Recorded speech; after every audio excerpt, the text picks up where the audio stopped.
തൃശൂർ പാമ്പുങ്ങൽ വീട് കൊട്ടാര സദൃശ്യമായ ഒരു വലിയ ബംഗ്ലാവ് തന്നെയാണ്. വീടിന്റെ ബാൽക്കണിയിൽ ഇരുന്ന് മദ്യപിക്കുകയാണ് പ്രിയദർശൻ. അപ്പോഴാണ് അവിടേക്ക് മാനേജരായ ദാമോദർ കയറി വന്നത്. മുതലാളി, ആ സുമേഷിന്റെ പെണ്ണ് സുമേഷിനെ കാണാനില്ലെന്ന പരാതിയുമായി നമ്മുടെ ഓഫീസുകളിൽ വന്നിരുന്നു. ദാമോദർ വളരെ വിനയത്തോടു കൂടി പറഞ്ഞു. കാണാത്തവരെ കണ്ടുപിടിച്ചു കൊടുക്കാൻ ഞാൻ പോലീസ് സ്റ്റേഷനൊന്നും ഇവിടെ നടത്തുന്നില്ല. അവളോട് പറ, ഏതെങ്കിലും പോലീസ് സ്റ്റേഷനിൽ പോയി ഒരു പരാതി കൊടുക്കാൻ. അല്ലാതെ പരാതിയുമായി എൻ്റെ അടുത്തേക്കല്ല വരേണ്ടത്, പ്രിയൻ പറഞ്ഞു. ആ പെണ്ണിന്റെ കാര്യം വലിയ കഷ്ടമാ മുതലാളി. അതിനാണെങ്കിൽ ജോലിയില്ല, വേറെ വരുമാനവുമില്ല. പോരാത്തതിന് ചിരട്ടയും നാഴിയും പോലെ 2 കുട്ടികളും. മഹാ കഷ്ടമാണ് മുതലാളി ആ പെണ്ണിന്റെ കാര്യം, ദാമോദർ വളരെയധികം സങ്കടത്തോടെ പറഞ്ഞു. അത്രയ്ക്ക് ബുദ്ധിമുട്ടാണ് അവൾക്കെങ്കിൽ താനൊരു കാര്യം ചെയ്യ്.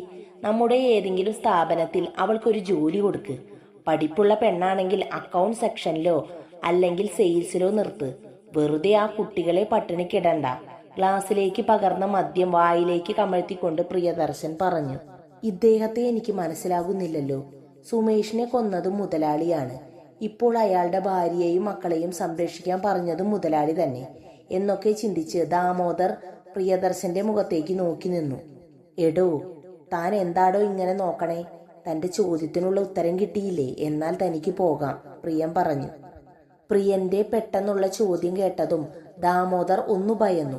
അയാൾ പെട്ടെന്ന് തന്നെ ഉമിനീരിറക്കി. ശരി മുതലാളി എന്ന് പറഞ്ഞ ദാമോദർ അപ്പോൾ തന്നെ അവിടെ നിന്നും പോയി. എടി രാജി, നീ എവിടെ പോയി കിടക്കുകയാടി എന്ന് പറഞ്ഞ അയാൾ അലറി. അപ്പോഴേക്കും ഏകദേശം 45 വയസ്സ് തോന്നിപ്പിക്കുന്ന ഒരു സ്ത്രീ ഒരു പ്ലേറ്റ് നിറയെ വറുത്ത കോഴിയുമായി വന്നു. എന്താടി തമ്പുരാട്ടി, ഇങ്ങോട്ട് എഴുന്നള്ളണമെങ്കിൽ ഞാൻ ഇവിടെ കിടന്ന് കൂവി വിളിക്കണോ? ആ സ്ത്രീയെ നോക്കി അയാൾ പുച്ഛിച്ചുകൊണ്ട് പറഞ്ഞു. ഇവൾ രാജി എന്ന രാജശ്രീ, പ്രിയദർശന്റെ ഭാര്യയാണ്. ചിക്കൻ ഫ്രൈ വെന്ത് കിട്ടാൻ സമയമെടുത്തു, അതാ വൈകിയത്, രാജി അല്പം ഭയത്തോടു കൂടി പറഞ്ഞു. എന്നും നിനക്ക് ഓരോരോ കാരണങ്ങളുണ്ടല്ലോ. ഈ വീട്ടിൽ എത്ര ജോലിക്കാരുണ്ടടി? പ്രിയൻ ചോദിച്ചു. അത് ഏട്ടൻ അറിയില്ലേ? അവൾ പറഞ്ഞു. എനിക്കറിയാം, കാരണം ഞാനല്ലേ അവർക്ക് ശമ്പളം കൊടുക്കുന്നത്. ഈ കൊച്ചമ്മയ്ക്ക് അറിയോ എന്ന് അറിയാനാണ്. പറയടി, ഇവിടെ എത്ര ജോലിക്കാരുണ്ട്? അയാൾ ദേഷ്യം കൊണ്ട് അലറി. അടുക്കളയിൽ 2 പേരും, പുറംജോലിക്ക് 3 പേരും, രാജി അല്പം ഭയത്തോടെ പറഞ്ഞു. ഇത്രയധികം ജോലിക്കാരുള്ള ഈ വീട്ടിൽ നിനക്ക് പ്രത്യേകിച്ച് ജോലിയൊന്നുമില്ലല്ലോ. എല്ലാത്തിന്റെയും ഒരു മേൽനോട്ടം നോക്കിയാൽ പോരെ? പിന്നെ എപ്പോഴും നോക്കിക്കൊണ്ട് നടക്കാൻ ചെറിയ മക്കളുമില്ല. നമ്മുടെ മക്കളൊക്കെ വലുതായില്ലേ, പിന്നെ എന്താ നിനക്കിവിടെ പണി?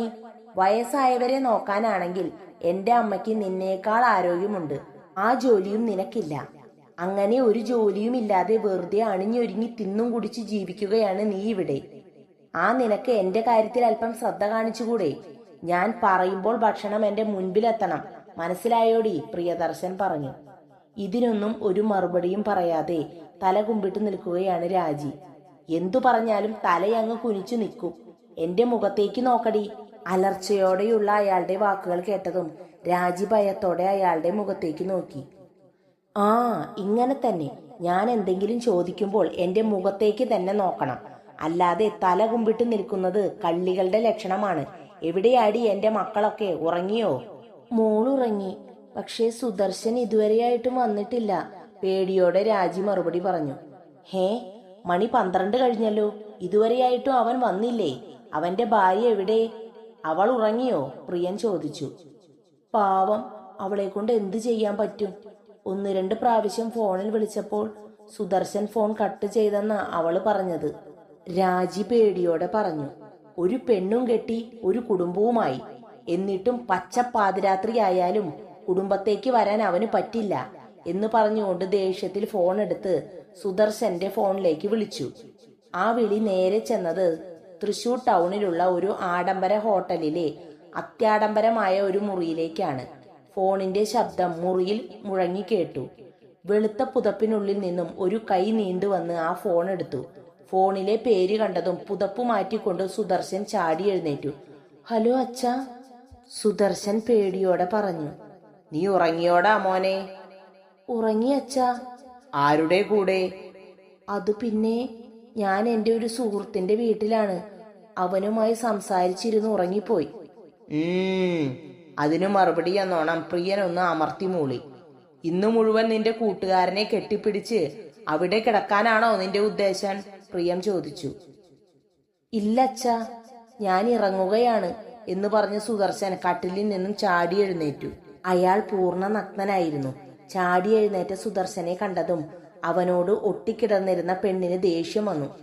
എന്താ സാറേ ഇത്? ഈ പച്ച പാതിരാത്രി ഇതെങ്ങോട്ട് പോവാ? അവിടെ കിടക്ക് സാറേ. നീ എഴുന്നേറ്റ്, സുവിച്ചു കിടന്നത് മതി. എഴുന്നേറ്റ് തുണിയെടുക്ക് പെണ്ണേ, ഞാൻ നിന്നെ വീട്ടിൽ കൊണ്ടാക്കാം, സുദർശൻ ധൃതിയോടെ പറഞ്ഞു. എന്താ സാറേ ഇത്? പറയുന്നതിനൊരു വ്യവസ്ഥയില്ലാതെ നാളെ എന്നെ വീട്ടിൽ കൊണ്ടാക്കാം എന്നല്ലേ സാറ് പറഞ്ഞത്? ഈ പാതിരാത്രി ഇനി വീട്ടിൽ കയറി ചെന്നാൽ എന്റെ വീട്ടുകാരോട് ഞാൻ ഇനി എന്തു പറയും? അവൾ പറഞ്ഞു. ഓ, അവൾ ഒരു പുണ്യാളത്തി. നീ ലോക പിഴയാണെന്നുള്ള വിവരം ഏറ്റവും കൂടുതൽ അറിയാവുന്നത് നിന്റെ തന്തയ്ക്കും തള്ളയ്ക്കുമാണ്. അവർക്ക് പണം മാത്രം മതിയല്ലോ. ഇത്രയും നാള് നിന്നെ വിറ്റല്ലേ അവർ ജീവിച്ചത്. അവളെ നോക്കി പുച്ഛത്തോടെ സുദർശൻ പറഞ്ഞു. എനിക്ക് ഉറക്കം വരുന്നു സാറേ.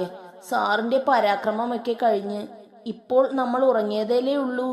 എനിക്ക് ക്ഷീണമാ, എന്റെ കണ്ണടഞ്ഞു പോകുന്നു എന്ന് പറഞ്ഞ് അവൾ കിടക്കാനൊരുങ്ങി. എടി, വിളിച്ചത് എന്റെ അച്ഛനാണ്, മനസ്സിലായില്ലേ? പാമ്പുങ്ങൽ പ്രിയദർശൻ. ഞാൻ നിന്റെ കൂടെ ഇവിടെ കിടന്ന് അഴിഞ്ഞാടുകയാണെന്നറിഞ്ഞാൽ അതോടുകൂടി തീരും നമ്മുടെ ജീവിതം. കത്തിച്ചു കളയും അച്ഛൻ, എന്നെയും നിന്നെയും. നിനക്കറിയാലോ എന്റെ അച്ഛന്റെ സ്വഭാവം. സുദർശൻ പേടിയോടെ പറഞ്ഞു. അയ്യോ, വലിയ സാറിന് വല്ല സംശയം തോന്നിക്കാണുമോ? അവൾക്കും പേടിയായി. ഇപ്പോൾ സംശയമൊന്നുമില്ല, അതല്ലേ അച്ഛൻ വിളിച്ചത്. ഇനി സാറിന്റെ ഭാര്യ വല്ലതും പറഞ്ഞു കാണുമോ? അവൾ സംശയത്തോടെ ചോദിച്ചു. അവൾ എന്തു പറയാനാ? ഞാൻ എവിടെ പോകുന്നു, എന്തു ചെയ്യുന്നു എന്നൊന്നും അവൾക്കറിയില്ല. ഇനി അറിഞ്ഞാൽ തന്നെ എനിക്കെതിരെ പറയാൻ അവളുടെ നാവ് പൊന്തില്ല. നീ എണീറ്റേ. വസ്ത്രങ്ങളെല്ലാം എടുത്തു ധരിച്ചുകൊണ്ട് സുദർശൻ പറഞ്ഞു. ഇത് സുദർശൻ, പ്രിയദർശന്റെ മൂത്ത മകൻ. ഭാര്യ മഞ്ജു. ഭാര്യയെ അടിമയാക്കി നിർത്തണം എന്ന ചിന്താഗതിയുള്ള ഒരുവൻ. അതുകൊണ്ട് തന്നെ കുടുംബജീവിതം അത്ര സന്തോഷത്തിലല്ല. പാമ്പുങ്ങലിലെ ബാറുകൾ മുഴുവൻ നോക്കി നടത്തുന്നത് സുദർശനാണ്. വീട്ടിലെത്തിയപ്പോൾ തന്നെ അപരിചിതൻ വിളിച്ച ആ 2 ഫോൺ നമ്പറുകളും കാന്തി അപ്പോൾ തന്നെ ആകാശിനെ ഏൽപ്പിച്ചു. പഴയ സിം ഊരി മാറ്റിയ ശേഷം ദീപ്തി കൊടുത്ത പുതിയ സിം ഫോണിലിട്ടു. ഇനി തന്നെ ആരും വിളിച്ച് ശല്യപ്പെടുത്തില്ല എന്ന വിശ്വാസത്തിൽ. എന്നാൽ അവളുടെ ആ വിശ്വാസത്തെ കാറ്റിൽ പറത്തിക്കൊണ്ട് വൈകുന്നേരമായപ്പോൾ ഒരു അപരിചിതമായ കോള് കാന്തിയെ തേടിയെത്തി. പരിചയമില്ലാത്ത നമ്പറാണല്ലോ, എടുക്കണോ വേണ്ടയോ എന്ന് കാന്തി കുറച്ചു സമയം ആലോചിച്ചു. അപ്പോഴേക്കും ഫോൺ ബെല്ലടിക്കുന്നത് നിന്നു. ഹാവു, ആശ്വാസമായി എന്ന് ചിന്തിച്ചിരിക്കുമ്പോഴാണ് ഫോൺ പിന്നെയും അടിക്കാൻ തുടങ്ങിയത്. അവൾ ആ ഫോൺ എടുത്ത് ആകാശിന്റെ മുറിയിലേക്ക് പോയി. ഉറങ്ങിക്കിടങ്ങുന്ന ആകാശിനെ വിളിച്ചുണർത്തി. ഫോൺ അവന് കൊടുത്തു. ആകാശ് ഹലോ എന്ന് പറഞ്ഞതും ഫോൺ അപ്പോൾ തന്നെ കട്ടായി. ഇത് നിനക്ക് ദീപ്തി ഇന്ന് തന്ന പുതിയ നമ്പർ അല്ലേ? ഈ നമ്പറും അയാൾക്ക് കിട്ടിയോ? ഏതായാലും നീ ഒരു കാര്യം ചെയ്യ്, ഈ നമ്പർ ബ്ലോക്ക് ചെയ്തിട്ട് പോയി കിടക്ക്.